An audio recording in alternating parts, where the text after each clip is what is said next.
Hello बच्चों, let's read this question. The question says the mass of the moon is 1% of mass of the earth. The ratio of gravitational pull of earth on moon to that of moon on earth will be option first 1:1, option second 1:10, option third 1:100 and option fourth 2:1। तो इस question के अंदर हमसे बोला गया है कि यदि मून का जो मास है 1% है मास ऑफ अर्थ, तो ये अर्थ एंड मून एक दूसरे के ऊपर कितना फोर्स अप्लाई करेंगे, उनका रेशियो क्या होगा। तो बात करते हैं की कंसेप्ट की। की कंसेप्ट की कंसेप्ट के अंदर हम लोग डिस्कस करेंगे कि यदि हमारे पास दो ऑब्जेक्ट है जिनका मास क्या है m1 एंड m2, एंड ये दोनों किसी d डिस्टेंस से एक दूसरे से सेपरेट हैं, तो इन दोनों के बीच में जो ग्रेविटेशनल फोर्स लगेगा, यदि मैं इसको Fg से शो कर देता हूं तो इसकी वैल्यू कितनी होती है। इसकी वैल्यू दी जाती है g m1 m2 by d square से। g is the gravitational constant, m1 m2 is the mass of these objects and d is the separation between these two objects. तो ये हमारे पास होता है ग्रेविटेशनल फोर्स। तो इस की कंसेप्ट की हेल्प से हम लोग इस क्वेश्चन को सोल्व करेंगे। तो यदि मैं सॉल्यूशन की बात करना चाहूं तो मेरे को मास ऑफ अर्थ मैं अज्यूम कर लेता हूं।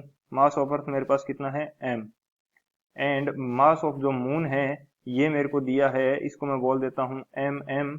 ये कितना दिया है, मास ऑफ अर्थ का 1%। तो ये मेरे पास m इंटू 1/100 हो जाएगा, तो ये आ जाएगा मेरे पास m/100। Mass of the moon ये मेरे पास कितना आ जाएगा m/100। अब मैं एक काम करता हूं कि फोर्स देख लेता हूं, अर्थ जो है मून के ऊपर कितना फोर्स लगाएगी। ग्रेविटेशनल फोर्स की बात की जा रही है, तो जो F G due to earth, earth के कारण मून के ऊपर कितना फोर्स होगा ये देखते हैं। तो जी हमारे पास m1 आ जाएगा mass of earth, and m2 आ जाएगा मास ऑफ द मून। ये हमारे पास है 100 डिवाइडेड बाई दोनों के बीच की डिस्टेंस मैं मान लेता हूं, ये मेरे पास कितनी है d, तो ये d स्क्वायर हो जाएगा। अब सेकेंडली जो देखते हैं कि मून है उसके कारण कितना ग्रेविटेशन फोर्स अर्थ के ऊपर लगेगा।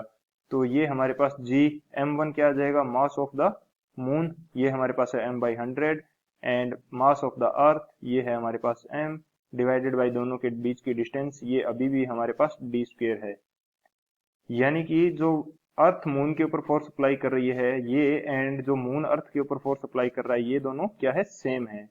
ये दोनों यदि सेम है तो दोनों के ऊपर जो पुल आएगा ये भी क्या आएगा, सेम आएगा। एंड दोनों का रेशियो क्या आ जाएगा हमारे पास, ये रेशियो आ जाएगा 1/1। तो इसको देखते हैं नेक्स्ट स्लाइड के अंदर।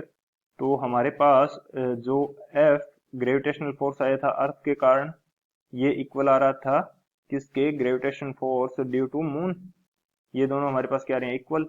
तो इन दोनों का रेशियो यदि फाइंड आउट किया जाए तो ये हमारे पास F G due to earth by F G due to moon, ये हमारे पास कितना आ जाएगा, ये हमारे पास आ जाएगा 1/1। यानी कि जो एक दूसरे के ऊपर पुल लगाएंगे इसका रेशियो हमारे पास कितना आ जाएगा, 1:1। ये हमारा आंसर हो जाएगा। बात करते हैं ऑप्शन की, कौन सा ऑप्शन हमारे पास करेक्ट होने वाला है।